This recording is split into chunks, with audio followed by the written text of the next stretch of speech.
Assalamualaikum warahmatullahi wabarakatuh. Perkenalkan, nama saya Dian Arjunanda. Saya dari UNY dengan NIM akhir 242.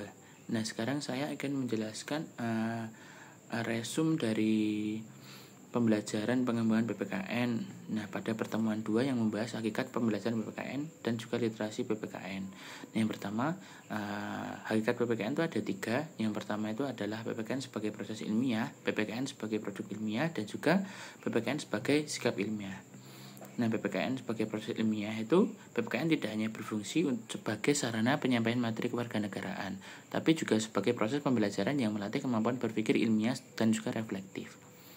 Nah, PPKN sebagai produk ilmiah, produk ilmiah PPKN itu merupakan hasil dari proses berpikir ilmiah dalam pembelajaran yang tidak hanya menghasilkan pengetahuan teoritis tentang Pancasila, UUD 45, hukum, dan juga sistem politik, tapi juga mencangkup pembentukan nilai moral serta karakter kewarganegaraan. Nah, PPKN sebagai sikap ilmiah, aspek ini menegaskan bahwa pembelajaran PPKN itu harus mampu menumbuhkan sikap ilmiah dalam diri peserta didik, yaitu perilaku yang objektif, jujur, terbuka terhadap perbedaan, dan juga memiliki rasa ingin tahu yang tinggi terhadap realitas sosial di sekitarnya. Nah, literasi PPKN ini ada 3. Literasi PPKN ini merupakan kemampuan vital yang sangat penting di masa kini. Nah, literasi PPKN itu ada 3. Yang pertama itu adalah mencari informasi kewarganegaraan dari berbagai sumber. Yang kedua, memahami dan juga menilai informasi tersebut secara kritis sehingga bisa membedakan antara fakta, opini, dan juga berita palsu.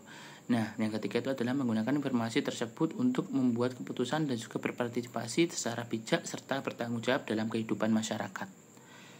Nah, pada pertemuan 3 itu membahas tentang teori belajar, implikasinya terhadap pembelajaran PPKN di SD.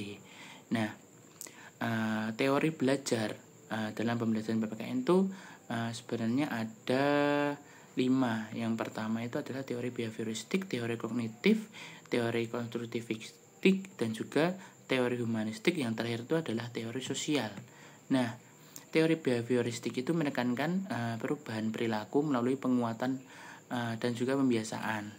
Nah, teori kognitif itu berfokus pada proses berpikir siswa dalam memahami konsep dan juga nilai. Dalam pembelajaran PPKN, guru membantu siswa memahami nilai-nilai Pancasila dan juga norma sosial melalui penjelasan, diskusi, serta media konkret yang sesuai dengan tahapan perkembangan mereka agar pemahaman tidak sekedar hafalan. Yang ketiga itu adalah teori konstruktivistik. Teori konstruktivistik menekankan bahwa pengetahuan dibangun melalui pengalaman dan juga interaksi sosial. Nah, teori humanistik itu berorientasi pada pengembangan potensi dan juga kepribadian siswa. Dalam PPKN, guru itu menciptakan suasana belajar yang menghargai perbedaan, menumbuhkan empati, tanggung jawab, dan juga kepercayaan diri siswa dalam mengambil keputusan moral. Nah, yang ketiga itu teori sosial. Teori sosial itu menekankan pembelajaran melalui observasi dan juga teladan. Dalam PPKN, guru itu menjadi contoh perilaku positif seperti jujur, adil, dan juga toleran agar siswa dapat meniru dan juga menerapkannya dalam kehidupan sehari-hari. Nah, pada pertemuan keempat itu membahas tentang model pendekatan strategi metode pembelajaran PPKN di SD. Nah, model pendekatan strategi dan juga metode pembelajaran itu merupakan komponen yang sangat penting dalam proses belajar.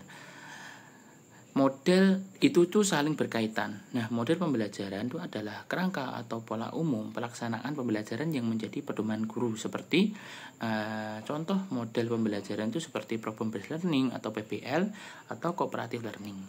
Nah, pendekatan pembelajaran itu merupakan cara pandang atau dasar filosofis dalam proses belajar. Misalnya pendekatan konstruktivistik, humanistik, atau kontekstual. Nah, strategi pembelajaran itu berfungsi sebagai rencana tindakan untuk mencapai tujuan belajar melalui langkah-langkah tertentu seperti strategi aktif, kolaboratif, atau berbasis masalah. Sedangkan metode pembelajaran itu adalah cara konkret yang digunakan guru di kelas seperti ceramah, diskusi, tanya jawab, dan juga demonstrasi. Keempatnya itu saling berhubung. Pendekatan menjadi dasar, strategi itu sebagai rencana, model sebagai pola pelaksanaan, dan juga metode itu sebagai cara penerapan di lapangan. Nah, pertemuan 5 dan 6 itu membedah modul ajar Pancasila. Nah, kelompok 8 ini menganalisis tentang modul ajar pada fase C. Nah, kebetulan kelompok yang kebagian fase C itu adalah kelompok 8 dari UNJ yang melakukan analisis terhadap modul ajar pendidikan Pancasila kelas 5 yang berfokus pada penerapan pembelajaran deep learning melalui perpaduan student center learning dan juga problem based learning atau PBL. Modul ini mengedepankan 3 prinsip utama, yaitu mindful, meaningful, dan juga joyful learning.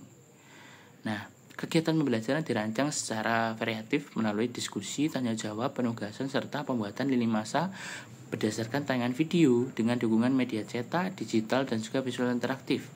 Nah, pendekatan yang digunakan itu tidak hanya berorientasi pada hasil, tetapi juga proses berpikir mendalam yang menumbuhkan kemampuan analisis kolaboratif dan juga reflektif siswa. Nah, dalam penerapannya, modul ini mengintegrasikan 3 pendekatan utama, yaitu deep learning yang berfokus pada pemahaman konseptual mendalam, student center learning yang menempatkan siswa kepada sebagai pusat aktivitas belajar dengan guru sebagai fasilitator, serta problem based learning atau PBL itu di mana siswa belajar melalui pemecah masalah nyata yang relevan dengan kehidupan mereka.